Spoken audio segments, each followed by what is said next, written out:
زنا ہو گیا سزا دیں۔ اللہ کے رسول نے فرمایا اسے سنسار کر دو۔ سنسار کرنے کا مطلب یہ کہ اتنے پتھر مارے جائیں، اتنے پتھر مارے جائیں کہ جب تک وہ مر نہ جائے۔ اللہ کے رسول نے فرمایا اسے پتھر مار مار کے ہلاک کر دو۔ مدینے کی ایک خاتون ہے، مدینے میں رہتی ہے، لوگوں گناہ ہو گیا اس سے، اسے کہتے ہیں صبح کا بھٹکا شام گھر آ گیا، گناہ ہو گیا اس سے، اسے احساس ہوا، اسے احساس ہوا، اس نے اپنے نفس کا محاسبہ کیا، ہائے مجھ سے گناہ ہو گیا، اب میں مرنے کے بعد اللہ کو منہ کیا دکھاؤں گی، مرنے کے بعد رب کی بارگاہ میں کھڑی کیسے ہوں گی، رب کی بارگاہ میں جب نامہ اعمال کھولا جائے گا تو میں حساب کیسے دوں گی۔ روتی ہوئی اللہ کے رسول کی بارگاہ میں آئی، عرض کرنے لگی آقا میں تباہ ہو گئی، آقا میں برباد ہو گئی، یا رسول اللہ کرم فرمائے، میں نے گناہ کر لیا ہے مجھے پاک کر دیں۔ اس کا یہ جملہ تھا حدیث شریف میں، آقا مجھے پاک کر دیں، یا رسول اللہ میں نے گناہ کر لیا مجھے پاک کر دیں۔ میرے رسول فرماتے ہیں، میرے اللہ کا رسول فرماتا ہے، او خاتون تو نے کون سا گناہ کر لیا ذرا مجھے بتا۔ روتی ہوئی آئی ہے، کیا خطا کر کے آئی ہو؟ عرض کرنے لگی یا رسول اللہ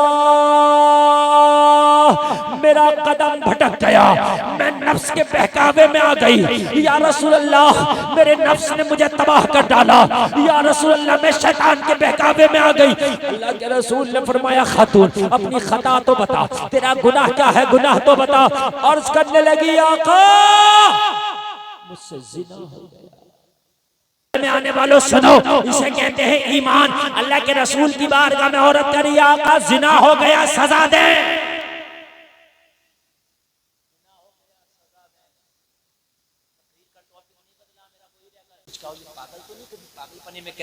اس کے گھر معلوم کر کے آئے، گھر والوں نے بتایا نہیں پاگل نہیں ہے، اس کا دماغی توازن ٹھیک ہے۔ اب جب اس کا دماغی توازن ٹھیک ہے تو اللہ کے رسول نے فرمایا بتا تیری سزا کیا؟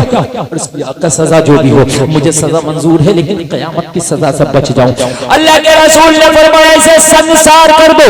سنسار کرنے کا مطلب یہ کہ اتنے پتھر مارے جائیں، اتنے پتھر مارے جائیں کہ جب تک وہ مر نہ جائے۔ اللہ کے رسول نے فرمایا اسے پتھر مار مار کے ہلاک کر دو۔ لوگوں ذرا غور کرو، سزا ملی لیکن مجھے یہ سزا منظور ہے۔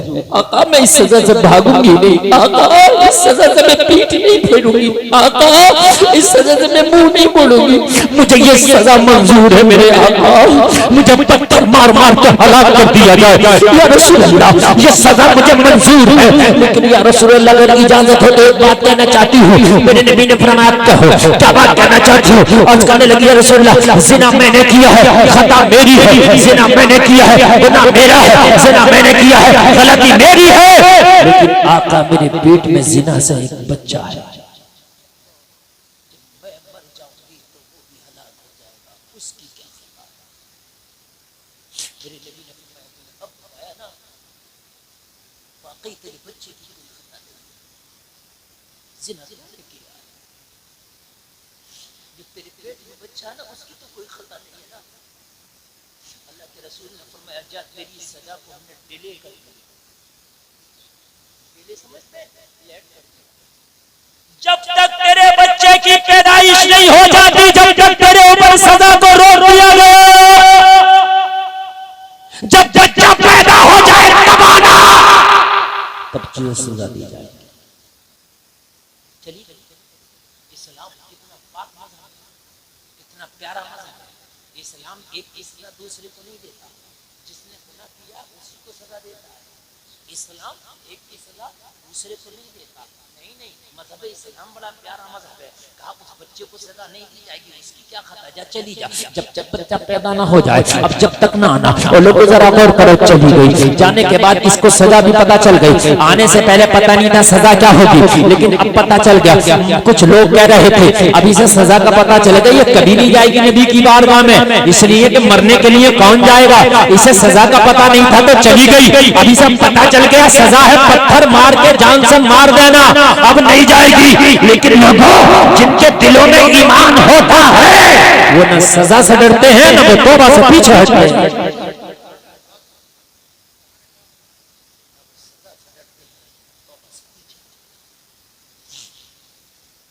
چند دن آئے تھے بچے کی پیدائش ہوئی، اور جب بچے کی پیدائش ہو گئی نا لوگوں، اپنا اپنی گود میں بچہ اٹھایا اور مدینے والے کی بارگاہ میں جانے لگی. اس نے کہا کہاں جا رہی ہے خاتون؟ کہا تجھے پتہ نہیں ہے مجھے جو مہلت دی تھی بچے کی پیدائش تک دی تھی، اب بچے کی پیدائش ہو گئی، میری مہلت ختم ہو گئی، اب میں جا رہی ہوں اپنی سزا کی طرف. کہا پاگل ہے تجھے پتا تیری سزا کیا ہے؟ ہاں ہاں مجھے پتا ہے، میری سزا ہے پتھر مار مار کے مجھے ہلاک کر دینا. تو کہا کیوں جا رہی ہے؟ مرنے کے لیے. ارے کیوں جا رہی ہے مرنے کے لیے؟ نہ جا، بچ جائے گی، مدینہ چھوڑ کے کہیں دور چلی جا، زندگی گزار لینا، بچ جائے گی. کہنے لگی مشورہ تو اچھا ہے، مدینہ چھوڑ کے میں سزا سے تو بچ سکتی ہوں، لیکن کوئی ایسی جگہ بتاؤ جہاں خدا کی خدائی نہ ہو. خدا سے کیسے بچوں گی؟ ارے مدینے سے تم مجھے کہہ رہو چلی جا، میں چلی جاؤں گی، نبی سے دور ہو جاؤں گی، تو پھر ایسی جگہ بتاؤ جہاں خدا کی خدائی نہ ہو. خدا سے کیسے بچوں گی؟ اور میں جو مصطفیٰ کی بارگاہ میں جا رہی ہوں اس لیے تاکہ خدا کی سزا سے بچ جاؤں. اس لیے تو جا رہی ہوں تاکہ خدا کی سزا سے بچ جاؤں. اور تم کہہ رہے ہو کہ نبی سے دور بھاگ، میں بھاگ جاؤں گی. ٹھیک ہے، میں مدینہ بھی چھوڑ دوں گی، مدینے کے جنگلات میں بھی نہیں رہوں گی، میں عرب چھوڑ دوں گی، لیکن کوئی ایسا ملک بتا دے جہاں خدا کی خدائی نہ ہو، تاکہ وہ خدا سے سب کے جواب بند کر دیے تھے. اس نے کہا میں تو خدا کی سزا سے بچنا چاہتی ہوں. جلسے میں آنے والوں ذرا غور کرو، اپنے بچے کو گلے سے لگایا، سینے سے لگایا، گود میں لیا. اللہ کے رسول کی بہت خبر آ گئی. لوگوں کیسا ایمان ہوگا اس کا کہ سزا موت ہے، مگر موت سے بھی نہیں گھبرا رہی ہے، اس لیے تاکہ قیامت میں بچ جاؤں. موت سے بھی موت بھی گھبرا ہے تاکہ قیامت میں بچ جاؤں. جلسے میں آنے والوں اللہ کے رسول اپنے بچے کو لے کے بیٹھ گئی اور کہنے لگی بچے کی پیدائش ہو گئی ہے، میرے آقا میں حاضر ہوں، مجرم آ گیا، آقا میری سزا پوری کی جائے تاکہ قیامت میں عذاب جہنم سے بچ جاؤں. سارے لوگ دیکھ رہے تھے، سب کی آنکھوں میں آنسو تھے. کیسا جذبہ ہے اس کا، کیسا جذبہ ہے. سب کی آنکھوں میں آنسو تھے. اللہ کے رسول کی بارگاہ میں کہہ رہی آقا میں آ گئی وعدے کے مطابق، یا رسول اللہ میری سزا پوری کرا. میرے نبی نے فرمایا خاتون تیرا بچہ کہاں ہے؟ چادر ہٹائی، عرض کرنے لگی آقا میرے سینے سے چپکا ہوا میری گود میں. میرے نبی نے فرمایا تیرا بچہ تیری گود میں کیا کھاتا ہے؟ عرض کیا آقا یہ میری چھٹی کا دودھ پیتا ہے. نبی نے فرمایا پتھر مار کے تجھے تو ہلاک کر دیا جائے گا، تیرا بچہ کیا کھائے گا؟ اس لیے تیری سزا کو اور ڈیلے کیا جاتا ہے اور مؤخر کیا جاتا ہے. چلی جا جب تک تیرا بچہ وہ کھانا نہ کھانے لگے، جب تک نہ آنا، اس لیے تاکہ تجھے ہلاک کر دیا جائے تو تیرے بچے کو کھانے کے لیے پریشانی نہ پڑے. جب یہ کھانا کھانے لگے تب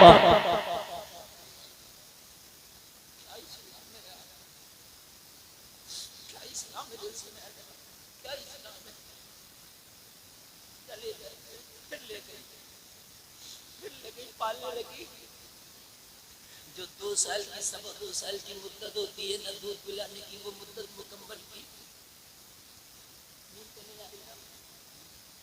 اللہ کرے کہ دل پہ لگے، اللہ کرے ہمیں توبہ نصیب ہو. لوگوں توبہ نصیب والوں کو نصیب ہوتی ہے، بد نصیبوں کو توبہ نصیب نہیں ہوتی. جنہیں توبہ نصیب ہو جائے سمجھ لو وہ خوش نصیب ہے. جنہیں توبہ نصیب ہو گئی سمجھ لو اللہ راضی ہو گیا. جنہوں نے مرنے سے پہلے توبہ کر لی سمجھ لو دنیا کے سب سے امیر لوگ ہو کے مرے ہیں. وہ اللہ کے رسول فرماتے ہیں غریب وہ ہے جس کی عمر لمبی ہو عمل برے ہو. اللہ کے رسول فرماتے ہیں امیر وہ ہے جس کی عمر لمبی ہو اور عمل اچھے ہو. آ گئی اپنے بچے کو لے کے چلی گئی. 2 سوا 2 سال کھلایا اور جب بچہ روٹی کھانے لگا، جب بچہ ٹکڑے کھانے لگا، جب بچہ کھانے کے قابل ہو گیا تو بچے کو گود میں لے کے پھر نبی کی بارگاہ میں آنے لگی. پھر کہا تو پاگل ہے پھر کیوں جاتی ہے؟ کہنے لگی یہ سوال میرا پہلا تھا وہی اب ہے. جاؤں گی ایک نہیں، اگر ایسی ہزاروں زندگیاں بھی قربان کرنا پڑے تو جاؤں گی. مجھے پتا ہے عذاب جہنم بہت دردناک ہے. آ گئی اللہ کے رسول کی بارگاہ میں آ کر عرض کرنے لگی آقا میرا بچہ کھانا کھانے لگا ہے یا رسول اللہ میری صدا پوری کرنے. اور جلسے میں آنے والوں کان کھول کے سنو، جب بچہ کھانا کھانے لگا تب اللہ کے رسول نے فرمایا اس کی سزا کو پورا کیا جائے. لوگوں اس کی سزا پورا کرنے کے لیے اس کو پتھر مارا گیا اور پتھر مارنے کے بعد ہلاک کر دیا گیا. سزا مکمل ہو گئی، ہلاک ہو گئی، انتقال ہو گیا. جب ہلاک ہوئی نا، ہلاک ہو گئی، اس کے بعد مدینے کی کچھ عورتیں اس کا تذکرہ کر رہی تھیں اس کے ہلاک ہونے کے بعد.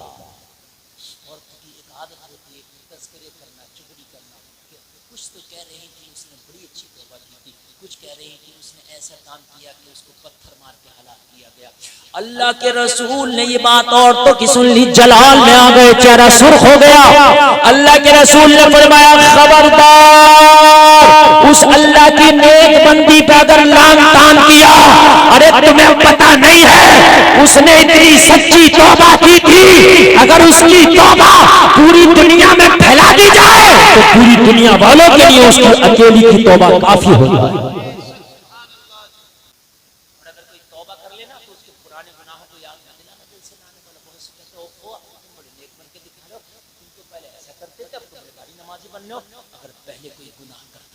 اور پھر اس نے توبہ کر لی، خبردار اس کے پرانے گناہوں کو نہ کہنا، خبردار نہ کہنا پہلے شراب پیتا تھا، خبردار نہ کہنا پہلے تو نے یہ حرام کام کیا، پہلے جو کیا وہ کیا، لیکن اگر توبہ کر لیا تو اسے گلے لگا لینا. معلوم ہے تمہیں اللہ توبہ کرنے والے سے راضی ہو جاتا ہے. جب اللہ راضی ہو گیا تو تو کون ہوتا تانا دینے والا؟